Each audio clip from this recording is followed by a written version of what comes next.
a chill book's original. Moral Letters to Lucilius, or Letters from a Stoic, by Seneca. Letters 29 to 39. Translated by Richard M. Gummer. Letter 29. On the critical condition of Marcellinus. 1. You have been inquiring about our friend Marcellinus, and you desire to know how he is getting along. He seldom comes to see me, for no other reason than that he is afraid to hear the truth, and at present he is removed from any danger of hearing it. For one must not talk to a man unless he is willing to listen. That is why it is often doubted whether Diogenes and the other cynics, who employed an undiscriminating freedom of speech and offered advice to any who came in their way, ought to have pursued such a plan. 2. For what if one should chide the deaf or those who are speechless from birth or by illness? But you answer, why should I spare words? They cost nothing. I cannot know whether I shall help the man to whom I give advice, but I know well that I shall help someone if I advise many. I must scatter this advice by the handful. It is impossible that one who tries often should not sometimes succeed. 3. This very thing, my dear Lucilius, is, I believe, exactly what a great solved man ought not to do. His influence is weakened. It has too little effect upon those whom it might have set right if it had not grown so stale. The archer ought not to hit the mark only sometimes. He ought to miss it only sometimes. That which takes effect by chance is not an art. Now wisdom is an art. It should have a definite aim, choosing only those who will make progress, but withdrawing from those whom it has come to regard as hopeless, yet not abandoning them too soon, and just when the case is becoming hopeless trying drastic remedies. 4. As to our friend Marcellinus, I have not yet lost hope. He can still be saved, but helping hand must be offered soon. There is indeed danger that he may pull his helper down, for there is in him a native character of great vigor, though it is already inclining to wickedness. Nevertheless, I shall brave this danger and be bold enough to show him his faults. 5. He will act in his usual way. He will have recourse to his wit, the wit that can call forth smiles even from mourners. He will turn the jest, first against himself, and then against me. He will forestall every word which I am about to utter. He will quiz our philosophic systems. He will accuse philosophers of accepting doles, keeping mistresses, and indulging their appetites. He will point out to me one philosopher who has been caught in adultery, another who haunts the cafes, and another who appears at court. 6. He will bring to my notice Aristo, the philosopher of Marcus Lepidus, who used to hold discussions in his carriage, for that was the time which he had taken for editing his researches, so that Scaurus said of him when asked to what school he belonged, at any rate, he isn't one of the walking philosophers. Julius Gracinus, too, a man of distinction, when asked for an opinion on the same point, replied, I cannot tell you, for I don't know what he does when dismounted, as if the query referred to a chariot gladiator. 7. It is mountebanks of that sort, for whom it would be more creditable to have left philosophy alone than to traffic in her, whom Marcellinus will throw in my teeth.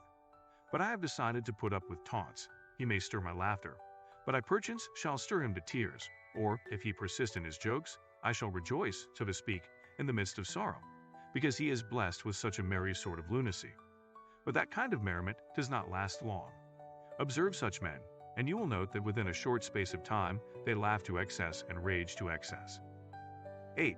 It is my plan to approach him, and to show him how much greater was his worth when many thought it less. Even though I shall not root out his faults, I shall put a check upon them. They will not cease, but they will stop for a time, and perhaps they will even cease if they get the habit of stopping. This is a thing not to be despised, since to men who are seriously stricken the blessing of relief is a substitute for health. 9. So while I prepare myself to deal with Marcellinus, do you in the meantime, who are able, and who understand whence and whither you have made your way, and who for that reason have an inkling of the distance yet to go, regulate your character, rouse your courage, and stand firm in the face of things which have terrified you. Do not count the number of those who inspire fear in you.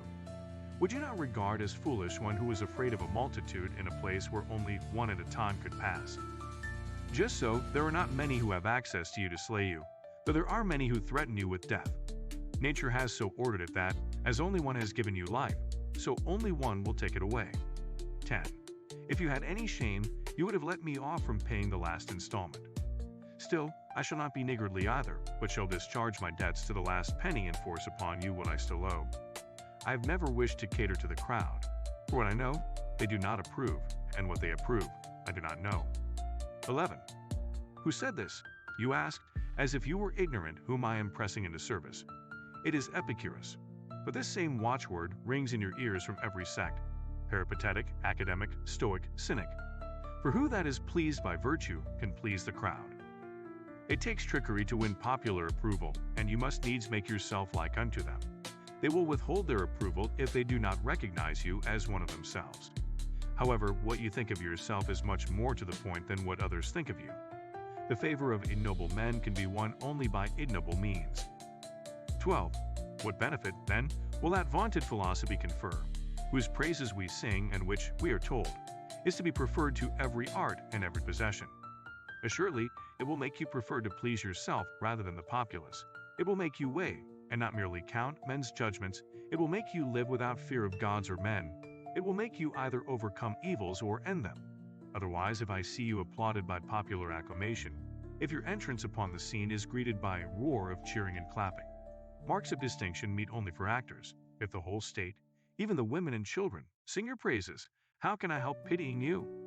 For I know what pathway leads to such popularity. Farewell. Letter 30. On conquering the conqueror. 1.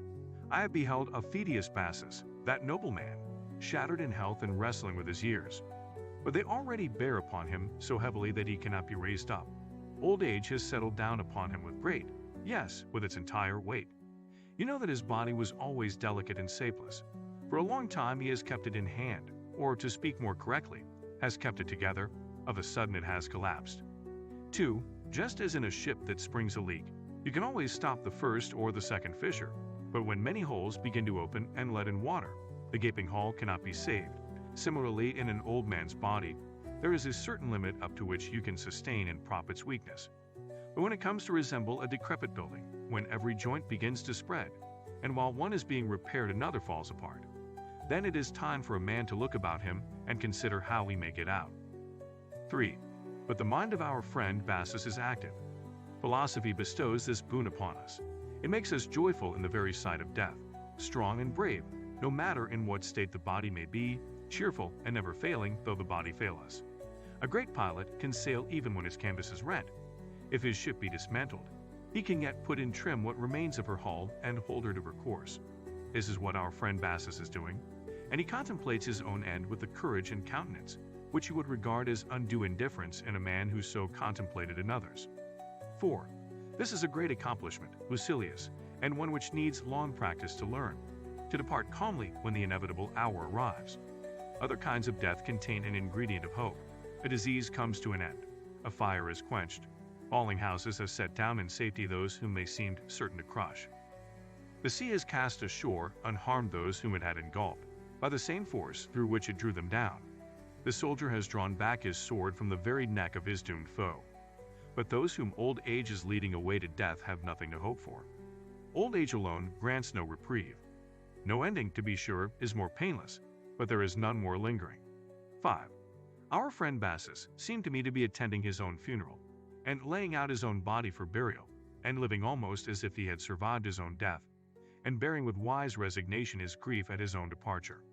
For he talks freely about death, trying hard to persuade us that if this process contains any element of discomfort or of fear, it is the fault of the dying person, and not of death itself. Also that there is no more inconvenience at the actual moment than there is after it is over. 6. And it is just as insane, he adds, for a man to fear what will not happen to him, as to fear what he will not feel if it does happen. Or does anyone imagine it to be possible that the agency by which feeling is removed can be itself felt? Therefore, says Bassus, death stands so far beyond all evil that it is beyond all fear of evils. 7. I know that all this has often been said and should be often repeated, but neither when I read them were such precepts so effective with me, nor when I heard them from the lips of those who were at a safe distance from the fear of the things which they declared were not to be feared. But this old man had the greatest weight with me when he discussed death, and death was near. 8. For I must tell you what I myself think. I hold that one is braver at the very moment of death than when one is approaching death. For death, when it stands near us, gives even to inexperienced men the courage not to seek to avoid the inevitable. So the gladiator, who throughout the fight has been no matter how faint-hearted, offers his throat to his opponent and directs the wavering blade to the vital spot. but an end that is near at hand, and is bound to come, calls for tenacious courage of soul. This is a rarer thing, and none but the wise man can manifest it. 9. Accordingly, I listened to Bassus with the deepest pleasure. He was casting his vote concerning death, and pointing out what sort of a thing it is when it is observed, so to speak, near at hand. I suppose that a man would have your confidence in a larger degree, and would have more weight with you, if he had come back to life, and should declare from experience that there is no evil in death. And so, regarding the approach of death, those will tell you best what disquiet it brings who have stood in its path, who have seen it coming and have welcomed it. 10. Bassus may be included among these men, and he had no wish to deceive us. He says that it is as foolish to fear death as to fear old age, for death follows old age precisely as old age follows youth. He who does not wish to die cannot have wished to live, for life is granted to us with the reservation that we shall die. To this end our path leads. Therefore, how foolish it is to fear it, since men simply await that which is sure, but fear only that which is uncertain. 11. Death has its fixed rule, equitable and unavoidable. Who can complain when he is governed by terms which include everyone? The chief part of equity, however, is equality. But it is superfluous at the present time to plead nature's cause, for she wishes our laws to be identical with her own. She but resolves that which she has compounded, and compounds again that which she has resolved. 12. Moreover, if it falls to the lot of any man to be set gently adrift by old age, not suddenly torn from life, but withdrawn bit by bit, oh, verily he should thank the gods, one and all, because after he has had his fill, he is removed to a rest which is ordained for mankind, a rest that is welcome to the weary. You may observe certain men who crave death even more earnestly than others are wont to beg for life. I do not know which men give us greater courage, those who call for death, or those who meet it cheerfully and tranquilly. For the first attitude is sometimes inspired by madness and sudden anger, the second is the calm which results from fixed judgment. Before now men have gone to meet death in a fit of rage, but when death comes to meet him, no one welcomes it cheerfully, except the man who has long since composed himself for death. 13. I admit, therefore, that I have visited this dear friend of mine more frequently on many pretexts, but with the purpose of learning whether I should find him always the same, and whether his mental strength was perhaps waning in company with his bodily powers. But it was on the increase, just as the joy of the charioteer is wont to show itself more clearly when he is on the 7th round of the course and nears the prize. 14. Indeed, he often said, in accord with the counsels of Epicurus, I hope, first of all, that there is no pain at the moment when a man breathes his last, but if there is, one will find an element of comfort in its very shortness. For no great pain lasts long, and at all events, a man will find relief at the very time when soul and body are being torn asunder, even though the process be accompanied by excruciating pain, in the thought that after this pain is over he can feel no more pain. I am sure, however, that an old man's soul is on his very lips, and that only a little force is necessary to disengage it from the body. A fire which has seized upon a substance that sustains it needs water to quench it, or sometimes the destruction of the building itself, but the fire which lacks sustaining fuel dies away of its own accord. 15. I am glad to hear such words, my dear Lucilius, not as new to me, but as leading me into the presence of an actual fact. And what then? Have I not seen many men break the thread of life? I have indeed seen such men, but those have more weight with me who approach death without any loathing for life, letting death in, so to speak, and not pulling it towards them. 16.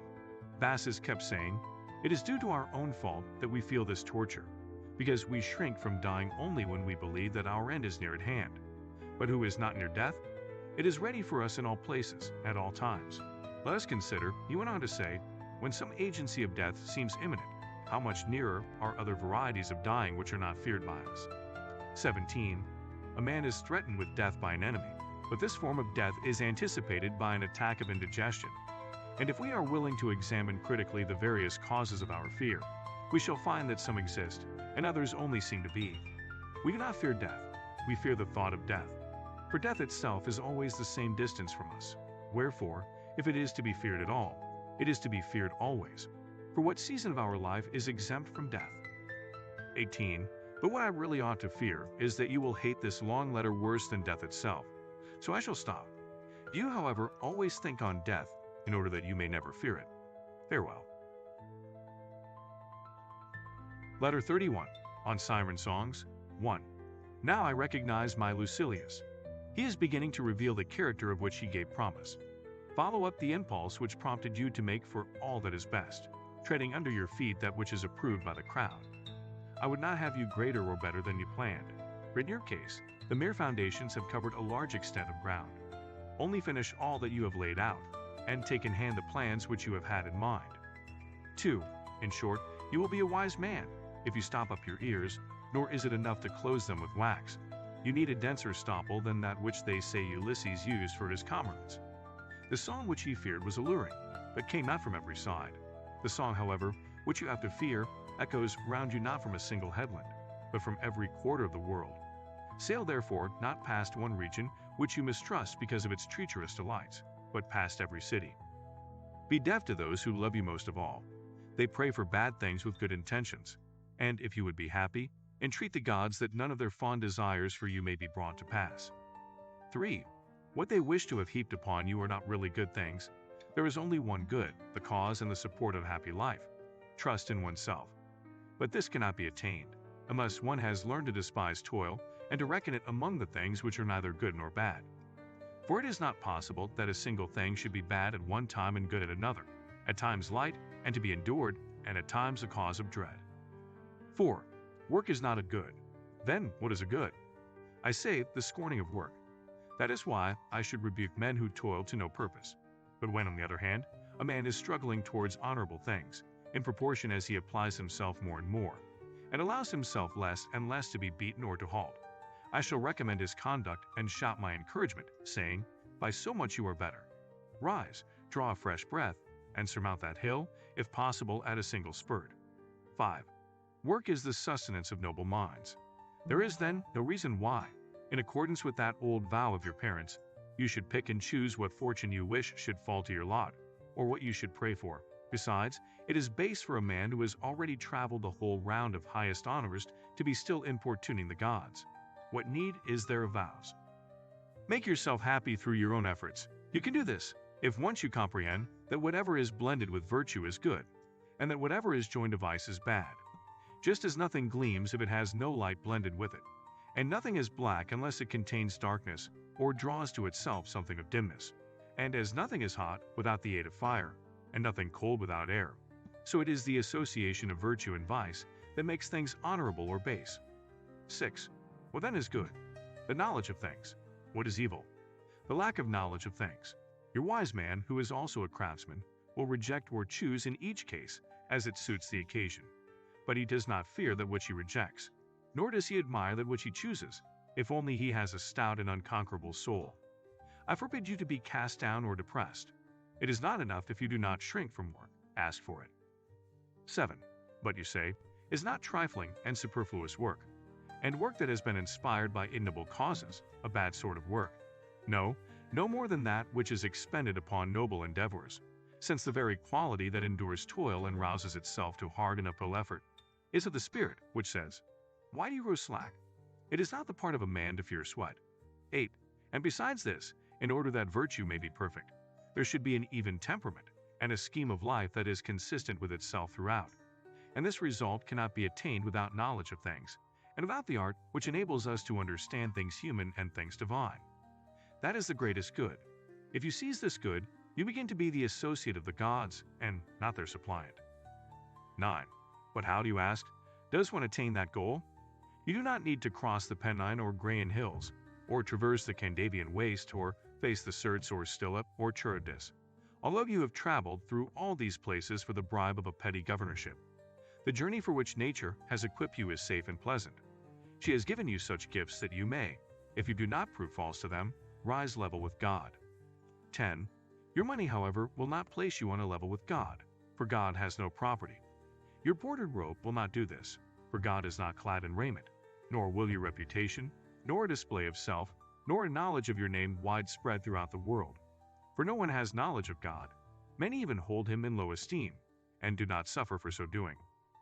The throng of slaves which carries your litter along the city streets and in foreign places will not help you. For this God of whom I speak, though the highest and most powerful of beings, carries all things on his own shoulders. Neither can beauty or strength make you blessed, for none of these qualities can withstand old age. 11. What we have to seek for, then, is that which does not each day pass more and more under the control of some power which cannot be withstood. And what is this? It is the soul, but the soul that is upright, good and great. What else could you call such a soul than a God dwelling as a guest in a human body? A soul like this may descend into a Roman knight just as well as into a freedman's son or a slave. For what is a Roman knight or a freedman's son or a slave? They are mere titles, born of ambition or of wrong. One may leap to heaven from the very slums, only rise, and mold thyself to kinship with thy God. This molding will not be done in gold or silver. An image that is to be in the likeness of God cannot be fashioned of such materials. Remember that the gods, when they were kind unto men, were molded in clay. Farewell. Letter 32, on progress. 1. I have been asking about you, and inquiring of everyone who comes from your part of the country, what you are doing, and where you are spending your time, and with whom. You cannot deceive me, for I am with you. Live just as if I were sure to get news of your doings, nay, as if I were sure to behold them. And if you wonder what particularly pleases me that I hear concerning you, it is that I hear nothing, that most of those whom I ask do not know what you are doing. 2. This is sound practice, to refrain from associating with men of different stamp and different aims. And I am indeed confident that you cannot be warped, that you will stick to your purpose, even though the crowd may surround and seek to distract you. What, then, is on my mind? I am not afraid lest they work a change in you, but I am afraid lest they may hinder your progress.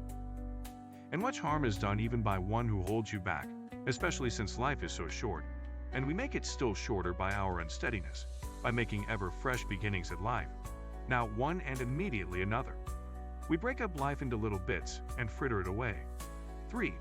Hasten ahead then, dearest Lucilius, and reflect how greatly you would quicken your speed if an enemy were at your back, or if you suspected the cavalry were approaching and pressing hard upon your steps as you fled.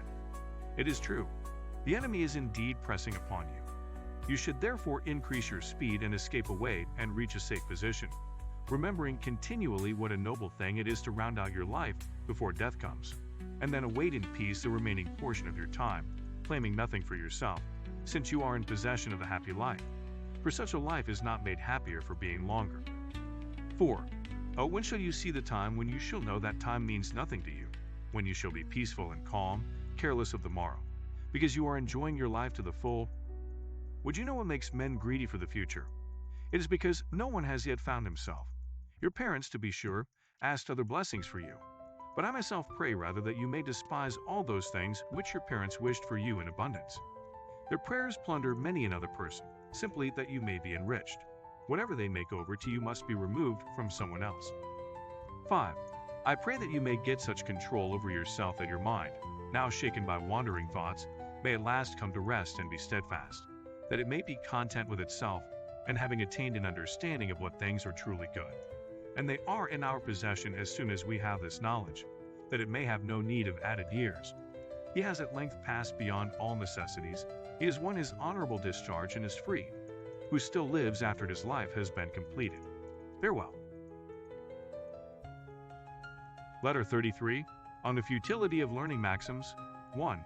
You wish me to close these letters also, as I closed my former letters, with certain utterances taken from the chiefs of our school. But they did not interest themselves in choice extracts. The whole texture of their work is full of strength. There is unevenness, when some objects rise conspicuous above others. A single tree is not remarkable if the whole forest rises to the same height. 2. Poetry is crammed with utterances of this sort, and so is history. For this reason, I would not have you think that these utterances belong to Epicurus. They are common property and are emphatically our own.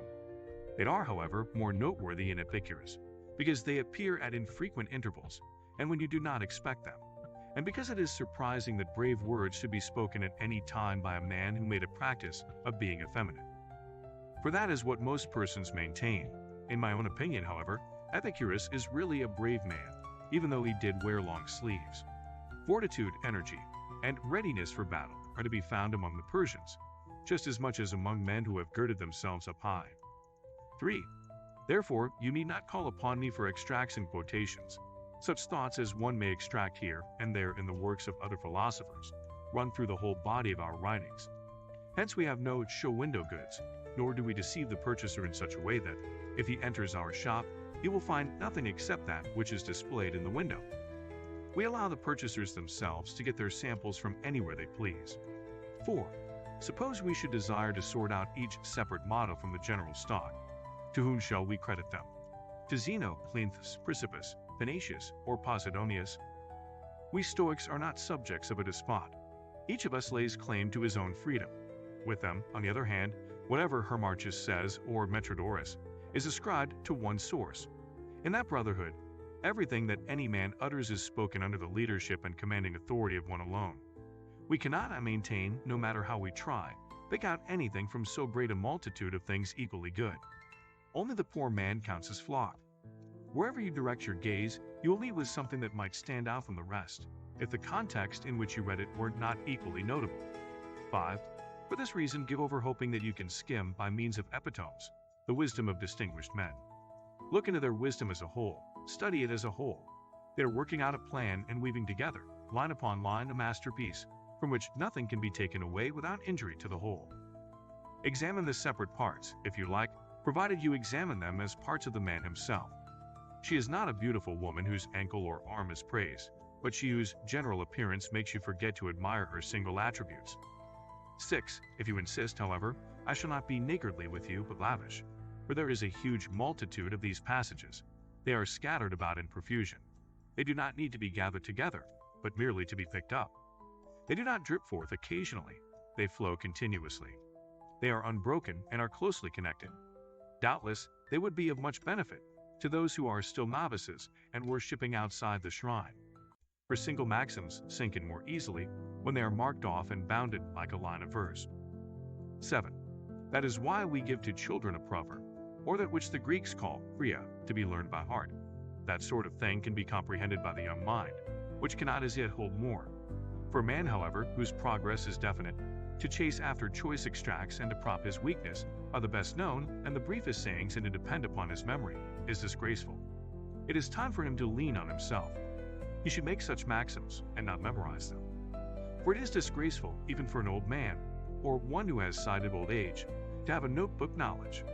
This is what Zeno said. But what have you yourself said? This is the opinion of Cleanthes. But what is your own opinion? How long shall you march under another man's orders? Take command and utter some word which posterity will remember. Put forth something from your own stock. 8. For this reason I hold that there is nothing of eminence in all such men as these, who never create anything themselves but always lurk in the shadow of others, playing the role of interpreters, never daring to put once into practice what they have been so long in learning. They have exercised their memories on other men's material. But it is one thing to remember, another to know. Remembering is merely safeguarding something entrusted to the memory. Knowing, however, means making everything your own.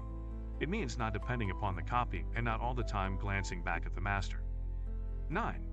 Thus said Zeno, thus said Cleanthes, indeed. Let there be a difference between yourself and your book.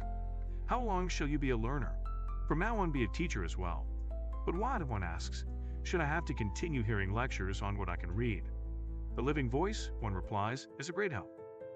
Perhaps, but not the voice which merely makes itself the mouthpiece of another's words, and only performs the duty of a reporter. 10. Consider this fact also. Those who have never attained their mental independence begin, in the first place, by following the leader in cases where everyone has deserted the leader. Then, in the second place, they follow them in matters where the truth is still being investigated. However, the truth will never be discovered if we rest contented with discoveries already made. Besides, he who follows another not only discovers nothing, but is not even investigating. 11. What then? Shall I not follow in the footsteps of my predecessors? I shall indeed use the old road, but if I find one that makes a shorter cut and is smoother to travel, I shall open the new road. Men who have made these discoveries before us aren't our masters, but our guides. Truth lies open for all. It has not yet been monopolized, and there is plenty of it left even for posterity to discover. Farewell. Letter 34, on a promising pupil. 1. I grow in spirit and leap for joy and shake off my years, and my blood runs warm again, whenever I understand from your actions and your letters how far you have outdone yourself. For as to the ordinary man, you left him in the rear long ago. If the farmer is pleased when his tree develops so that it bears fruit, if the shepherd takes pleasure in the increase of his flocks, If every man regards his pupil as though he discerned in him his own early manhood, what then, do you think are the feelings of those who have trained a mind and molded a young idea when they see it suddenly grown to maturity? 2. I claim you for myself. You are my handiwork. When I saw your abilities, I laid my hand upon you, I exhorted you, I applied the goad and did not permit you to march lazily, but roused you continually. And now I do the same, but by this time I am cheering on one who is in the race, and so in turn cheers me on. 3. What else do you want of me then, you ask? The will is still mine. Well, the will in this case is almost everything, and not merely the half, as in the proverb, a task once begun is half done. It is more than half, for the matter of which we speak is determined by the soul. Hence it is that the larger part of goodness is the will to become good. You know what I mean by a good man? One who is complete, finished, whom no constraint or need can render bad. 4. I see such a person in you, if only you go steadily on and bend to your task, and see to it that all your actions and words harmonize and correspond with each other, and are stamped in the same mold. If a man's acts are out of harmony, his soul is crooked. Farewell. Letter 35. On the friendship of kindred minds. 1.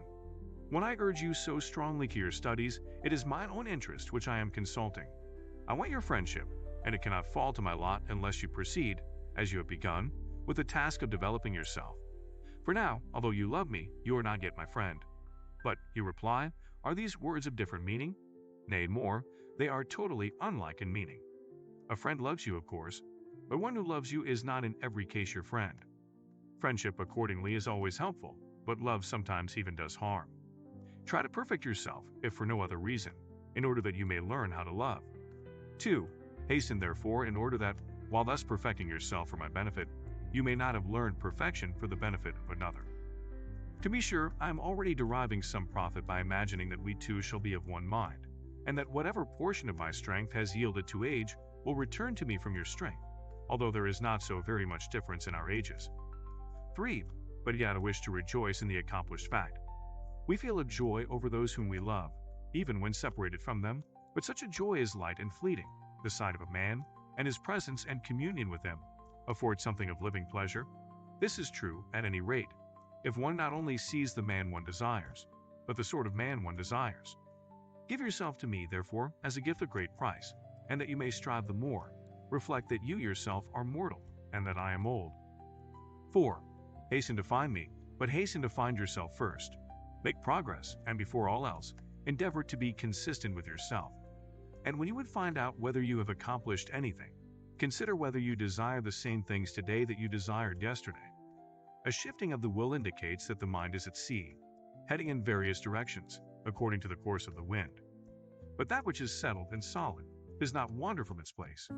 This is the blessed lot of the completely wise man, and also, to a certain extent, of him who is progressing and has made some headway.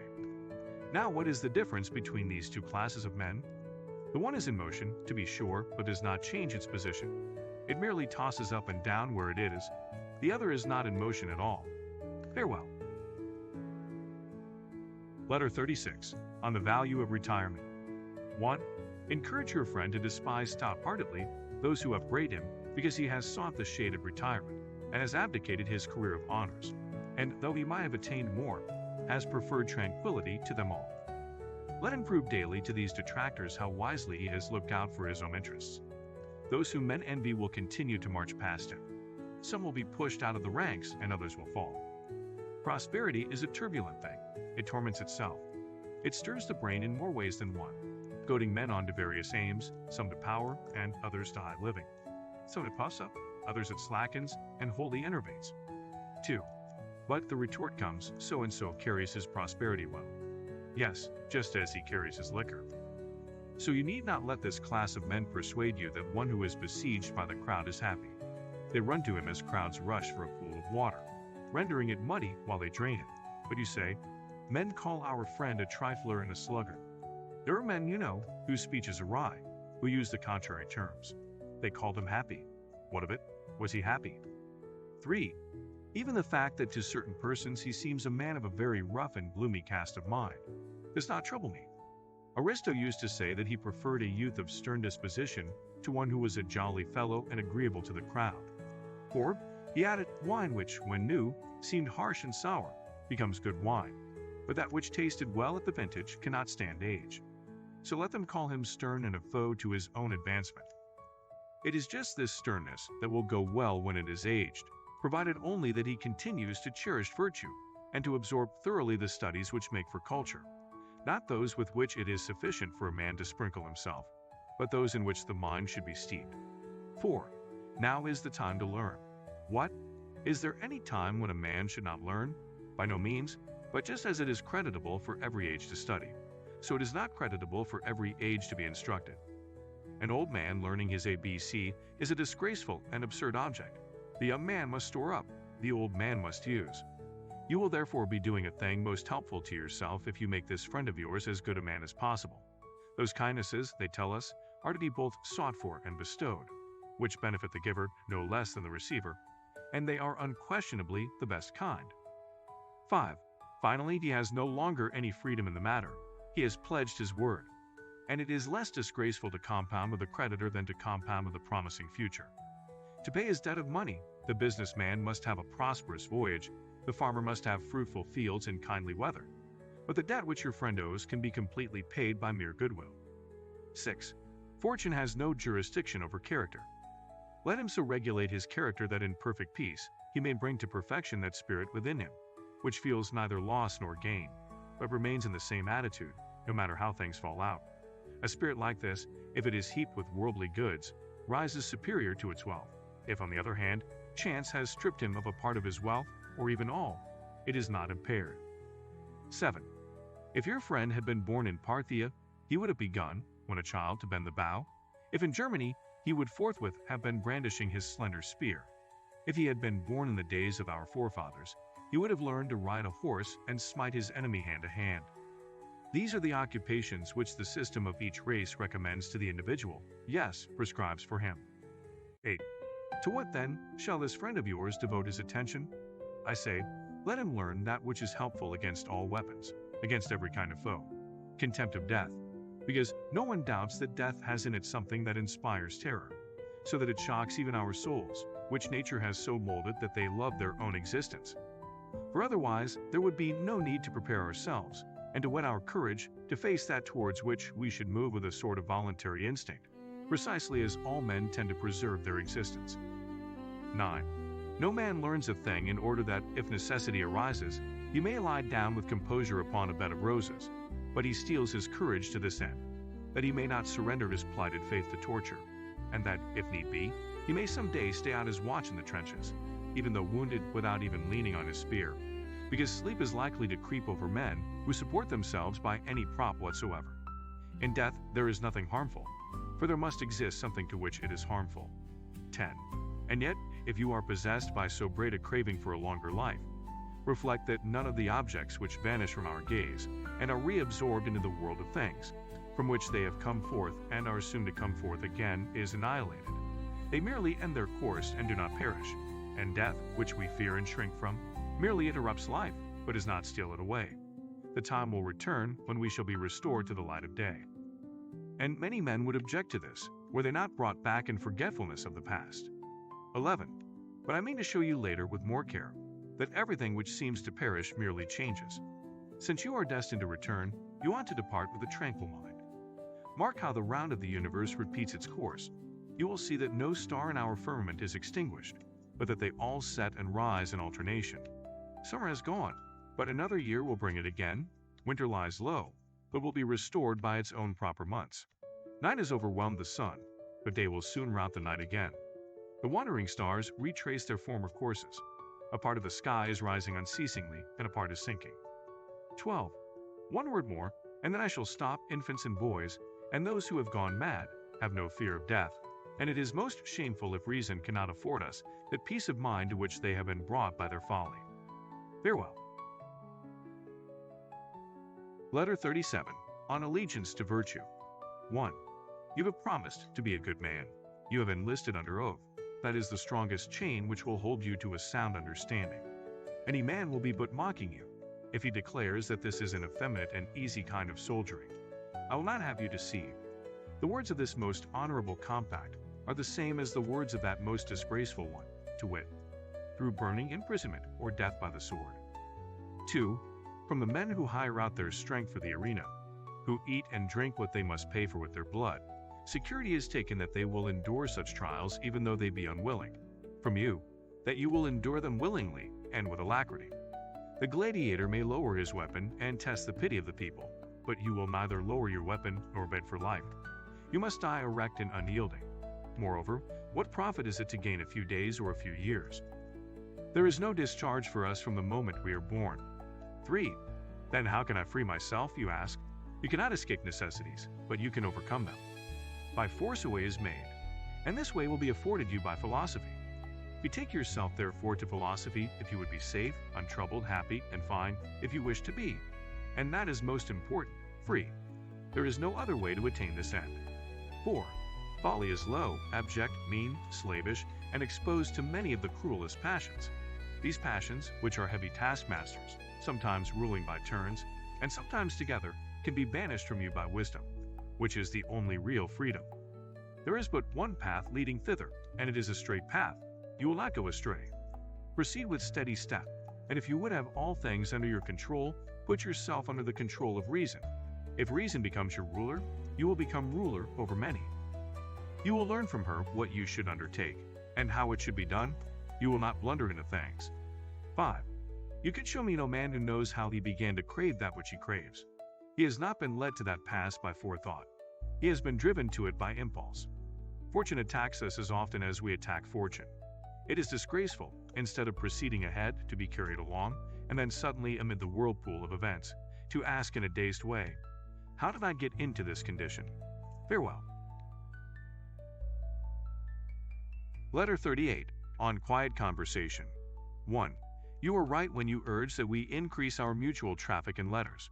But the greatest benefit is to be derived from conversation, because it creeps by degrees into the soul.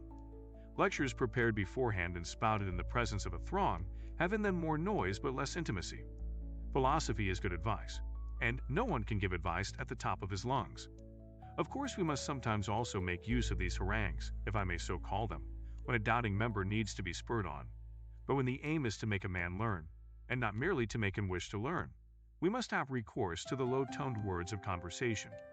They enter more easily and stick in the memory, for we do not need many words, but rather effective words. 2. Words should be scattered like seed. No matter how small the seed may be, if it has once found favorable ground, it unfolds its strength and from an insignificant thing spreads to its greatest growth. Reason grows in the same way. It is not large to the outward view, but increases as it does its work. Few words are spoken, but if the mind has truly caught them, they come into their strength and spring up. Yes, precepts and seeds have the same quality. They produce much, and yet they are slight things. Only, as I said, let a favorable mind receive and assimilate them. Then of itself the mind also will produce bounteously in its turn, giving back more than it has received. Farewell. Letter 39. On Noble Aspirations. 1. I shall indeed arrange for you, in careful order and narrow compass, the notes which you request. But consider whether you may not get more help from the customary method than from that which is now commonly called a breviary, though in the good old days, when real Latin was spoken, it was called a summary. The former is more necessary to one who is learning a subject, the latter to one who knows it.